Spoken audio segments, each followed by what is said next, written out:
Your aim should be that after you leave the interview room, the interviewers should have in their mind what you said in response to questions. It is never a sufficient answer to say that you have spent 5 or 7 or 8 years preparing for the civil services examination. If the issue had a straight yes or no or black and white answer, it is probably not worth the interviewer's time to ask you that question. These are areas where there are fast-moving events. So you need to keep your eyes on the ball, to speak with clarity. Do not speak strongly, but speak with clarity. Hello friends, and congratulations on reaching the last hurdle, because you got a call for the interview and now you only have to ace it. And I'm sure most of you will do very well. A few things I want to share with you, arising from my interactions with you and your friends over the last few days and in earlier years. I want to say that if you have been taking the exam, you've taken the exam a few times, and it's been a few years since you completed your formal education, it is never a sufficient answer to say that you have spent 5 or 7 or 8 years preparing for the civil services examination. Because like it or not, it is not seen as a constructive use of your time to spend 8 years or 7 years or 6 years just preparing for the exam. So think up a good answer which conveys that fine, your principal activity has been to prepare for the exam, but you also used your time constructively in some other pursuits. Maybe you followed a hobby seriously. Maybe you have helped your neighborhood kids with their homework. Maybe you do participate in some other community activities. But think up a good answer, because if you have that gap, you should almost certainly expect that you would be asked about it. Secondly, we all have our life stories. We belong to a district, our families live somewhere, our fathers have certain jobs.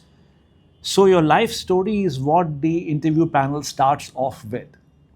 The choices that you made as an adult, stand by them, be ready to be asked about them, and be open and forthcoming on why you chose a certain line.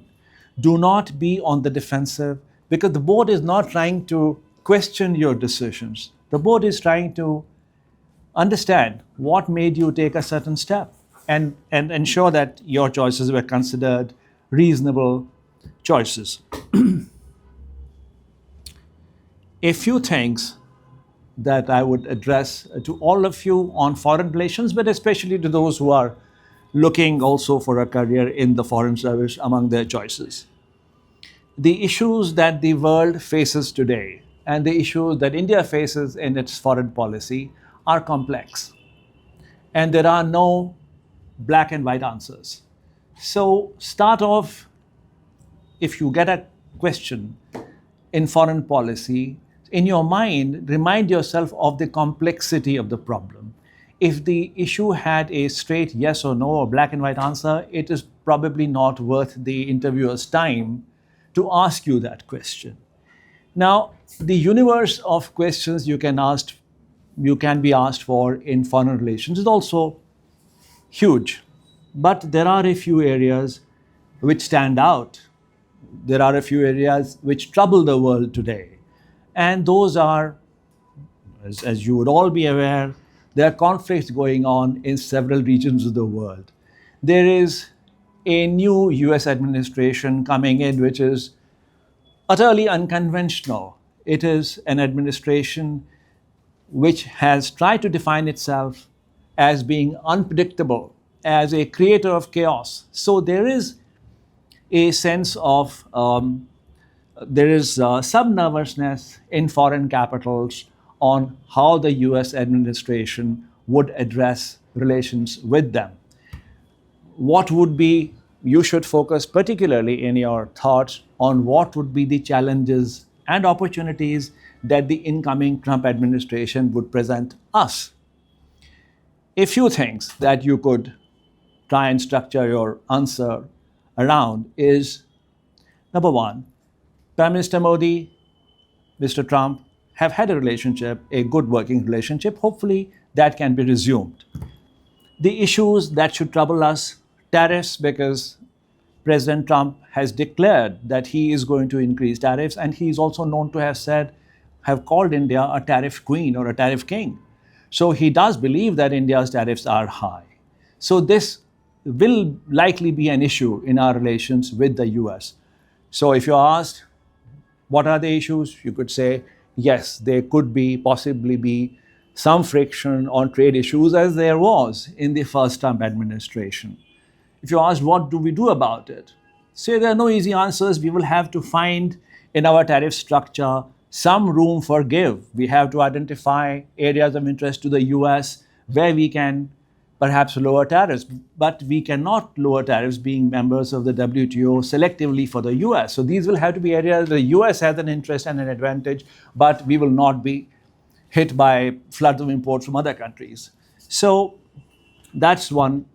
There could also be challenges on H-1B visas, because a large number of Indian tech companies send their professionals out to the US on H-1B visas, on which the Trump administration has made some comments that there will probably be some restrictions.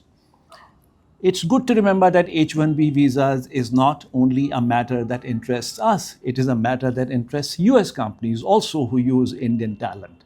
So the answer could be yes, it's a concern to us, but it's also a concern to US companies, and hopefully they would also let it be known to the US administration that they value this. Relations with neighbors. That is a hardy perennial. Relations with neighbors are never perfect, and they are never crisis-ridden everywhere. So if you're asked how are relations with our neighbors, you say, well, there are complexities, as is to be expected in relations with neighbors, because you have so much in common. You have common borders, you have people going back and forth in many instances, and there are those issues to be resolved. If you're asked, what would you do? You could perhaps say, well, we are the largest country, and in some countries, perhaps we are seen as a big brother. So we can see if we can give some space to our neighbors in select areas without damaging our interests. Also, remember that it's not important to be loved by your neighbors. It's only important that they respect India's interests and red lines, and that can be assured. Okay, briefly to Ukraine and Gaza. All of you are familiar with what is going on. I wanted to emphasize only that these are areas where there are fast-moving events. So you need to keep your eyes on the ball. On Ukraine, for example, very recently, the US government has imposed fresh sanctions on Russia. The fresh sanctions in the area of energy, which will also have implications for us. So keep track of those things, because those are recent. These conflicts are not frozen. They're evolving, developing every day. Diplomatic moves will be made or are being made. Gaza, again, this whole hostage deal is it's about to be implemented. How will it be implemented? What are the remaining issues before implementation begins? So keep your eyes on the ball. India's biggest foreign policy challenges. China is likely to come up in questions to many of you. How do we manage our relations with China? Well, so certain things to remember in mind. It is again a complex relationship. There is a conflict since 1962. We have a very long disputed border, and India is an important rising Asian country, and China is a country which has already to a certain extent risen.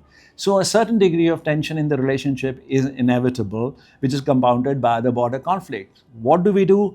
Well, we have to strengthen deterrence on the border, which we achieve to a certain extent, but we cannot lower our guard. At the same time, we have to find opportunities of working together. What do we do in trade and economy? Well, we will have to be very careful in sensitive areas about Chinese access to our market. But elsewhere, we will need to do business, because if we don't do business with China, then we will be affecting our own growth rates. Let us remember that China is the biggest supplier worldwide of solar panels, and solar energy is a major plank of our climate change fighting strategy. So engagement with China in select areas, border, our vigil cannot be lower, cannot be relaxed, and we will have to sort of keep our deterrence strong. Some other areas, the incoming administration has said a few things about Panama, Greenland, Canada. You are all aware of what has been said, and that has created some disquiet in the concerned capitals. If you ask what do you think is being attempted, should this be a cause of concern to the concerned? Yes, I mean this is a new kind of paradigm of international relations is being attempted. How far this will last, no one knows. Maybe these are just the initial moves by an incoming administration to unsettle people and to extract concessions. So those are the areas I would flag in the area of foreign relations generally, aside from some of the general points I made to you earlier. It's good not to get into an argument with the board, but to speak with clarity. Do not speak strongly, but speak with clarity. And that is important. Your aim should be that after you leave the interview room, the interviewers should have in their mind what you said in response to questions. And that will happen only if your answers are crisp and precise. So, all the best to you.